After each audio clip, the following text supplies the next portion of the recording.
I am very glad to be here. I have a lot of things that I would like to tell you, so let's start immediately.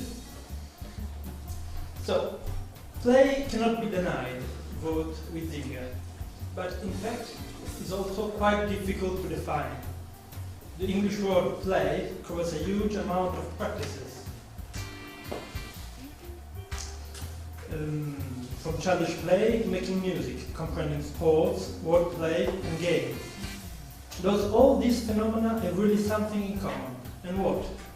These two questions draw the guidelines of this presentation. I don't aim at finding a definition of play as an end in itself, but I rather try to find common points in the wide area of the play sphere. This could help us to understand better the function that play holds in the transmission and circulation of sense and its role in the semiosphere. I am obviously not the first semiotician who warned us about the nature of play. A lot of semioticians before me proposed several definitions of games. But even if those definitions are various and present many differences, they all have something in common. They focus on video games. The level of many scholars brought to a common definition of video game like interactive digital narrative. Their approach is maybe proficient to video games, but it is admittedly media-centric, and so unsuitable if we wonder about play in general. On the other hand, there are several non-semiotic approaches to play that must be taken in consideration. Scholars as Huizinga, Bateson, Kars, and Kaiwa propose interesting considerations and theories that sometimes could be translated into semiotic concepts.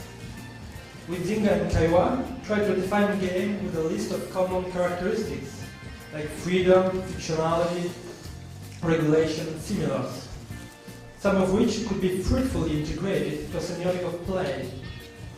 Bateson, instead of finding a definition of play, focuses on the message "this is play," an unavoidable part of this activity. Kars, finally, in finite and unfinite games, shed some light on the importance of time in games. The work of these scholars, in different measures, will be a useful starting point to try to approach games from a semiotic point of view. In Homo Ludens, Huizinga consecrated a chapter to how different languages express the concept of play. All-inclusive words as the English play and the French jeu are actually quite rare. Most of the languages distinguish between childish games and competitions, even if the boundary is not so rigid. In addition, only very few languages, Germanic, some Slavonic and Arabic, use the word play for music. Okay. The set of practices and activities that we define play is not solid at all, but it is a liquid ensemble. Even in the same language, these concepts are not so defined. The word play can be used as a metaphor, or to refer to things that aren't probably games, as the freedom of movement of two mechanical parts. Shemslev said that defining the meaning of the world with words is like casting a chart on a cloud. This is strongly true for play. The field of things related to play is extremely wide, and we could honestly wonder if such a thing as play even exists before trying to define it. Thus, all these practices have really something in common. To answer this question, I would like to propose an example that I found very interesting: the English word fiddle. Fiddle has three different meanings: playing the violin, playing with our own fingers, and cheating on someone. Okay. Three activities that seem to have very few things in common indeed, but united in the same word. I think this is the core question. There is something in these practices that make us label them as play. The differences between languages remains, but in fact every language has different definitions, cast a different chart on the cloud. Try to define the boundaries to this cloud, this cloud, no, not this cloud, this cloud, would be an impossible task. Boundaries are spaces of translation and exchange, and we won't be able to draw insurmountable lines to separate play from other aspects of culture. What we will do so will be exactly the contrary. We will try to find the processes that animate the center of the play sphere, and only in a second moment verify if they could be applied to everything that we call play. The aim of this intervention, anyway, is not to propound a complete semiotic theory, but to suggest some path that could be followed to explore the play sphere. Before starting our voyage, anyway, it's necessary to define the semiotic tools that we will use. Between our theoretical basis, we have Greimar's generative semiotics, in particular the canonical narrative schema and the actantial model. A quite rigid approach indeed, but balanced by Lotman's lesson. Structuralism has to be only a tool of investigation, a heuristic convenience, not a description of the object's ontology. My work hasn't the only purpose to define a structure, but it aims at understanding what happens when someone plays. The second important concept that will be the basis for our voyage is Lotman's semiosphere, and the idea of Umwelt that Kalevi-Krul describes as the ensemble of all the signification processes of an individual. I use the concept of Umwelt as a definition of our own personal part of the semiosphere. The first path I wish to follow is to try to analyze play in a generative and structural way. That could sound a bit unoriginal. There are yet a small amount of semiotic analysis of video games that apply Greimar's semiotic tools to the practice of play. Those analyses, born during a quarrel between scholars about the possibility of defining a game as narration, prove only that playing is an action, and so would be susceptible to be narrated. My aim, otherwise, is not to give a level to play, not to investigate the details of its structure, but to make some considerations about what happens when someone plays. The previous definitions of play, like with Zingas and Kewas, focuses on play so from the outside, on what we could see if we observe someone playing. At the contrary, with an analysis of the actantial walls of play, I wish to take a look from the inside. Let's start with the actantial role of the subject.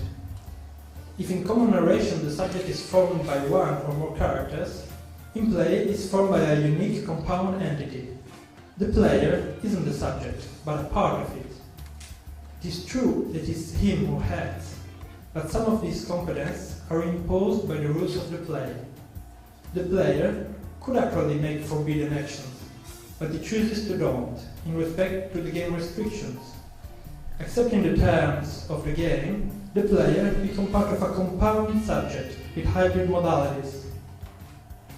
The knowing how to do is the player's one, but the wanting to do and the having to do are determined by the rules.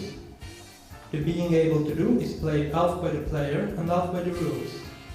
In addition, sometimes the performance is determined by chance, for example with a dice throw. Competencies and modalities held by players and by rule remain, but the being able to do modality is provided by chance. Along with the compound subject, all the other potential rules can be played by a mix of rules, players, and chance. It would be too long here to try to analyze all of them from different kinds of games and plays. Anyway, we could make some examples. Opponents and helpers are many. We can take as example the pieces of chess. The player decides how to move them, and the rule establishes how they can be moved. In semiotic worlds, the player gives the wanting to do and the knowing how to do, and the rules provide the having to do and the being able to do. The anti-subject is often another compound actant, symmetric to the subject, but we can also find different anti-subjects, compounds or not, as chance in solitaries, imaginary enemies in childish games, and the EA in computer games. The sender is played by the player wanting to win, and by the victory conditions, the having to do, provided by the rules. The receiver is the subject itself, who seeks victory. The value object is the victory, which affects the player in different ways following the kind of play played. A child defeating his imaginary enemy will probably be happy, but nothing more. A lottery player, in case of victory, sees his life change. Here we can introduce briefly the concept of gambling. Following this compound attention model leads us to see gambling as a strengthening of the part of the value object that concerns the player. With gambling, money is introduced as a consequence of the victory, and so as part of the value object of the game. The attention model described here is only a draft. For different kinds of play, we may have different attention models, and probably they will not fit at all with the one here proposed. Anyway, the compound nature of the subject is common to most, maybe every, form of play. The second part that I wish to suggest is to consider play as a conscious shift of meaning in the Umwelt. While we play, everything changes its meaning. For a child playing in the garden, a stick could be a sword. For a man playing chess, a piece of wood could be a king, and so on. This change of meaning is hardly random and unorganized. The new meaning that we attribute to things is part of a coherent system. The new meanings are bound into each other very closely and are subject to the system of thematic role of the play. After the shift, the world is no more the real world, but it begins to exist a new reality, the world of play. Caillois described play as fictional, more precisely as conscious of his own irreality. I wouldn't go so far and say that games and play are unreal. I would rather say that it creates an alternative reality. The consciousness, however, is a fundamental aspect of play.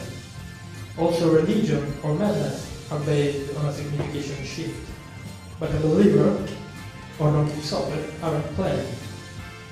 Finally, if the new reality is passed off as true, play becomes cheating.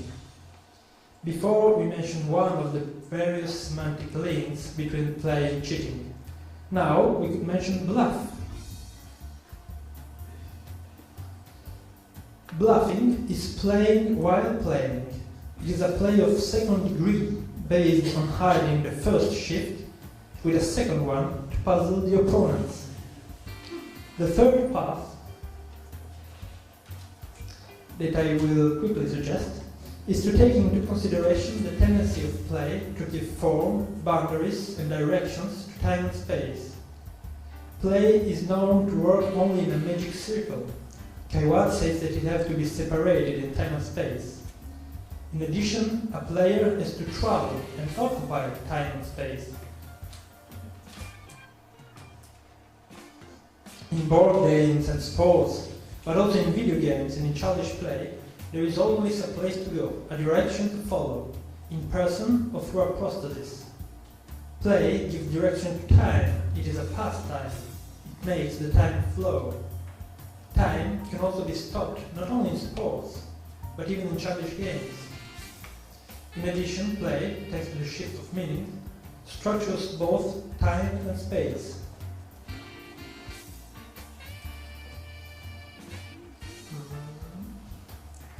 Chessboards, lines, tracks are written into the magic circle. The space is separated and has different meanings. It could be a space to score or a space to protect, a space to go through or a boundary not to pass. Also time is structured by play. You have turns, halves, and even extra time. As you will have realized, our voyage was a sort of circumnavigation of the play sphere. Finding paths without walking them through. This presentation is, in reality, just the beginning of a long hike. I think that those three possible paths to define play aren't imperatively excluding each other, but we have to walk them simultaneously, if we want to reach a deeper knowledge on one of the most interesting and elusive features of human life. Thank you.